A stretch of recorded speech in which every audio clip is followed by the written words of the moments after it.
2011లో వచ్చిన కంపెనీగా మొదలుపెట్టి 2022వ సంవత్సరం వచ్చేసరికి $22 బిలియన్ ప్రాఫిట్లకు వెళ్ళిపోయింది. అదే కంపెనీ 2023 వరకు $3 బిలియన్ పడిపోయింది. మరి ఆ కంపెనీ బైజూస్. మరి ఈ బైజూస్ ఎంత ప్రాఫిట్ లో ఉండి నష్టాల బాట పట్టడానికి గల కారణాలేంటి? ఈ బైజూస్ కంపెనీ మీద పేరెంట్స్ కి స్టూడెంట్స్ కి నమ్మకం సన్నగిలడానికి గల కారణాలేంటి? మరి ఇలాంటి ఎన్నో విషయాలు ఈ డిస్కషన్ లో చూద్దాము. ఈ వీడియో చాలా ఇంట్రెస్టింగ్ గా ఉంటుంది, ఎక్కడ స్కిప్ చేయకుండా చూడండి. మా ఛానల్ ని లైక్ చేయండి, వీడియో కనుక నచ్చినట్లయితే షేర్ చేయండి, సబ్స్క్రైబ్ చేయండి. మరి ఇంకా టాపిక్ లోకి వెళ్తే 2011లో ఒక 20 మందితోటి స్టార్ట్అప్ కంపెనీ లాగా స్టార్ట్ చేసిన బైజూస్ అనతి కాలంలో ఎంతో ప్రాఫిట్స్ అనేది సాధించింది. మరి అదే 2019 వచ్చేసరికి మాత్రం ప్రాఫిట్ దిశలో పయనించింది. ఎందుకు అంటే కరోనా పాండమిక్ టైంలో అందరూ ఇళ్లకి పరిమితం అవ్వడము, స్కూళ్ళు కాలేజీలు అన్ని క్లోజ్ అవ్వడము, సో పిల్లలందరూ మొబైల్స్ అట్రాక్ట్ కావడం ఇదంతా అయింది. సో అప్పుడు పేరెంట్స్ కి ఇది ఒక దేవుడిచ్చిన వరం లాగా కనపడింది బైజూస్. సో దాంతో వీళ్ళు కూడా పేరెంట్స్ ని అట్రాక్ట్ చేయడానికి అని చెప్పేసి వాళ్ళ సేల్స్ ఎగ్జిక్యూటివ్స్ వాళ్ళ ఇళ్లలోకి పంపడము, వాళ్ళకి కాల్ చేసి పిల్లల్ని ఏవో క్వశ్చన్లు అడగడము, అట్లాంటివి చేయడం. క్వశ్చన్ అడిగితే వాడు ఆన్సర్ చెప్పేది ఉంటే మీ పిల్లాడు జమ్ము జీనియస్ చాలా బాగా చెప్పాడు, ఇంకా మా బైజూస్ లో జాయిన్ అయ్యడానికో ఇంకా జమ్ముగా తయారైపోతాడని చెప్పేసి చెప్పడం. ఒకవేళ అదే ఇంకా వేరే పిల్లగాడు ఒకవేళ ఆన్సర్ కనుక ఇవ్వలేకపోతే మాత్రం వీడు చాలా టాలెంట్ తక్కువ ఉంది, వీడికి తెలివి తక్కువ ఉన్నట్టున్నాడు, వీడికి ఇందులో జాయిన్ చేస్తే మాత్రం ఫ్యూచర్ బాగుంటుంది అని చెప్పేసి వాళ్ళు ఇంకా ఏజ్ క్లాస్ కి సంబంధం లేకుండా ప్రశ్నలు అడిగి కూడా వాళ్ళకి టాలెంట్ లేదు అని నిరూపించేసి పేరెంట్స్ కి ఒక రకమైన భయం అనేది క్రియేట్ చేసి వాళ్ళ బుట్టలో పడేసుకుంటారు. మరి వాళ్ళు ఈ రకంగా చేయడంతో ఏంటంటే కరోనా పాండమిక్ టైంలలో అన్ని కంపెనీలు నష్టాల బాట పడితే మాత్రం ఈ బైజూస్ మాత్రం లాభాల బాటలో పట్టింది. ఓన్లీ 2019లోనే అది $3.3 బిలియన్ అనేది ఆర్జించింది. ఇంత లాభాలలో ఉన్న కంపెనీ కరోనా పాండమిక్ తర్వాత చిన్నగా నష్టాల బాట పట్టింది. మరి దీనికి గల కారణాలు ఏంటి అవి ఒక్కొక్కటిగా చూద్దాము. మరి కరోనా పాండమిక్ తర్వాత స్కూల్స్ అన్ని ఓపెన్ కావడము, ఈ ఆన్లైన్ క్లాసెస్ ఇవన్నీ తగ్గిపోవడం అనేది జరిగింది. ఇది కూడా ఒక రీజన్.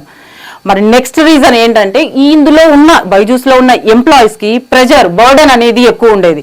వాళ్ళు వాటితోటి ఏంటంటే వాళ్ళను ఇంత టార్గెట్ లో రీచ్ కావడం కోసం వాళ్ళు ఫేక్ ప్రామిసెస్ అనేది చేసేటోళ్ళు.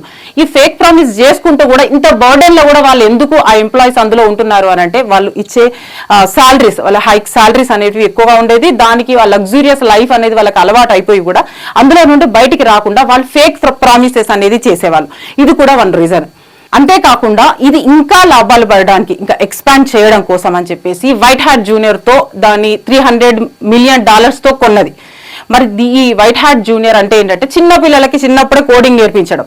మరి వాళ్ళు ఎట్లా చేసేటోళ్ళు ప్రజల్ని నమ్మియడానికి అంటే ఇంత చిన్న వయసులోనే గూగుల్ కంపెనీలో ఇంత కోట్లలో సాలరీస్ వచ్చినాయని చెప్పేసి వీళ్ళకి వచ్చినాయి వాళ్ళకి వచ్చినాయి అని జనాలను మాత్రం నమ్మించేసిండ్రు. ఆటోమేటిక్ గా అందరూ జాయిన్ అయిపోయినాక తర్వాత ఏంటంటే కొన్ని రోజుల తర్వాత గూగుల్ కంపెనీ ఏంటి మా దాంట్లో ఇలాంటిది ఎప్పుడు వాళ్ళని ఎవరిని నేను రిక్రూట్ చేసుకోలేదు, ఇదంతా ఫేక్ బ్యాడ్ స్టేట్మెంట్ అని చెప్పేసి ఇచ్చింది. ఆ తర్వాత పేరెంట్స్ కి దాని మీద నమ్మకం అనేది సన్నగిల్లింది. అందరూ పేరెంట్స్ అందరు డిస్కషన్ చేసుకొని మాత్రం ఇందులో ఎవరు జాయిన్ అవ్వద్దు అన్నట్టుగా డెసిషన్ వచ్చారు. సో దాంతో కూడా ఇది ఒకటి లాస్ దిశగా మాత్రం పయనించింది. ఫోర్త్ పాయింట్ ఏంటంటే వీళ్ళు ఎక్కువ బైజూస్ వాళ్ళు ప్రమోషన్స్ కే ఎక్కువ ఇంపార్టెన్స్ ఇచ్చేటోళ్ళు. మరి అందులో మెయిన్ గా పెద్ద సెలబ్రిటీస్ హీరోలు అందరినీ తీసుకొచ్చేసి మాత్రం ప్రమోషన్స్ అనేవి చేసేవాళ్ళు. ఇందులో ముఖ్యంగా షారుఖ్ ఖాన్ కి ఇయర్లీ 4 crores ఇచ్చి ప్రమోషన్స్ అనేది చేసిండ్రు. ఇంకా అంతేకాకుండా ఇండియన్ క్రికెట్ టీం జెర్సీకి కూడా వాళ్ళు లోగో పైన కనపడడానికి అని చెప్పేసి 291 కోట్లు అనేది ఖర్చు పెట్టింది. ఇదే టైంలో 2500 మంది ఎంప్లాయీస్ ని కూడా ఈ బైజూస్ కంపెనీ వాళ్ళు తీసేయడం అనేది జరిగింది. ఈ ఎంప్లాయీస్ మీద కంటే కూడా బైజూస్ ఈ మార్కెటింగ్ అనేది ఎక్కువ ఇంపార్టెన్స్ అనేది ఇచ్చింది. అదే స్టూడెంట్స్ కెరీర్ మీద కంటే కూడా ఎక్కువ ఈ ప్రమోషన్స్ చేయడం వీటి మీదనే ఎక్కువ టార్గెట్ అనేది చేసింది. సో దానితోటి బైజూస్ ఇంకో కొంచెం లాస్ లో కూడా వెళ్ళిపోయింది. మళ్ళీ ఆ ఎంప్లాయీస్ అనే వాళ్ళని తీసేయడం తోటి కూడా అంతమంది ఎంప్లాయీస్ పోయేసరికి ఇందులో లోపల ఏం జరుగుతుందని అప్పటిదాకా తెలియని విషయాలు కూడా మార్కెట్ లో అందరికి మాత్రం తెలిసిపోయినాయి. అది కూడా one of the drawback. Next point, మరి కరోనా టైంలలో ప్రాఫిట్లలో ఉన్న కంపెనీ కరోనా టైం తర్వాత ఫాస్ట్ ఎక్స్పాన్షన్ కోసం అని చెప్పేసి బైజూస్ కంపెనీని తాకట్టు పెట్టి యుఎస్ వెండర్స్ దగ్గర అప్ అనేది తీసుకుంది. అది $1.2 బిలియన్ తీసుకుంది. మరి ఇంకా స్కూల్స్ అనేది తర్వాత రీఓపెన్ కావడము ఇవి కొంచెం నష్టాలలో అయితే వెళ్ళిపోయింది. అందరు ఆన్లైన్ క్లాసెస్ ఎవరు వినకపోవడం అనేది జరిగింది.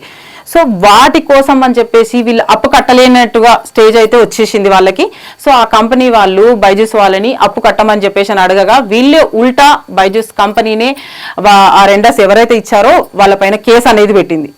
దానితోటి మిగతా ఇంకెక్కడైనా కంపెనీలలో అప్పు తీసుకురావడానికి కూడా వాళ్ళు ఇవ్వడానికి సుముఖంగానైతే లేరు, ఎందుకంటే వాళ్ళే కేసు పెట్టడం ఇవన్నీ జరిగిపోయింది కాబట్టి. సో దీనితోటి కూడా ఇది కూడా ఈ పతనానికి ఒక కారణమైంది. Next point, financial report. మరి బైజూస్లో పేరెంట్స్ దగ్గర ఫీ వసూలు చేయడానికి ఈఎంఐ పద్ధతి అనేది ఉండేది. అయితే ఈఎంఐ పద్ధతి అట్లా మంత్లీ అట్లా చేసుకుంటూ పోతూ ఉంటే ఏంటంటే ఒకసారి కోర్స్ అనేది మధ్యలో ఆపేసేటోళ్ళు, కొందరికి నచ్చకనో ఇంకేదైనా ప్రాబ్లమ్స్ తోటో కోర్స్ అనేది ఆపేసేది. కానీ ఇందులో ఏంటంటే వాళ్ళు ఎట్లయినా వినట్లేదు కాబట్టి వాళ్ళు ఇంకా ఫీ అనేది కట్టేటోళ్ళు కాదు. కానీ బైజూస్ రిపోర్ట్స్ వల్ల ఏం చూపించే వాళ్ళనంటే వాళ్ళు కోర్స్కి ఎంతైతే అమౌంట్ అనేది పెట్టుకున్నారో ఆ అమౌంట్ అంతా ఫుల్ అమౌంట్ పే చేశారు అన్న విధంగా మాత్రమే వాళ్ళ రిపోర్ట్ అనేది ఉండేది.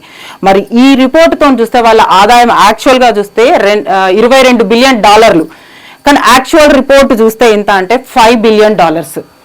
కరోనా పాండమిక్ టైంలో ఏవైతే లాభాలలో వచ్చిందో మరి అదే కరోనా తర్వాత కూడా ఉంటుంది అనేది ఎక్స్పెక్ట్ చేయడము, మరి అయినా కూడా ఇంకా దాన్ని ఎక్స్పాన్షన్ కోసం అని చెప్పేసి అప్పులు అనేది తీసుకురావడము, మరి అదే కాకుండా నష్టాలలో ఉన్నా కూడా వైట్ హ్యాట్ కంపెనీని కొనడము, మరి ఈ ఎంప్లాయీస్ అందులో ఉన్న ఎంప్లాయీస్ ఫేక్ ప్రామిసెస్ అని, ఇవన్నీ కూడా ఈ బైజూస్ పతనానికి కారణాలుగానే చెప్పుకోవచ్చు.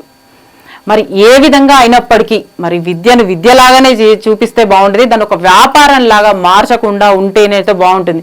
అయితే స్టూడెంట్స్ భవిష్యత్తును దృష్టిలో పెట్టుకొని వీళ్ళు ప్రమోషన్స్ కానీ మార్కెటింగ్ మీద ఎక్కువ ఇంపార్టెన్స్ అనేది ఇవ్వకుండా స్టూడెంట్స్ భవిష్యత్తునే ఎక్కువ కాన్సన్ట్రేట్ అనేది చేస్తే బాగుంటుంది.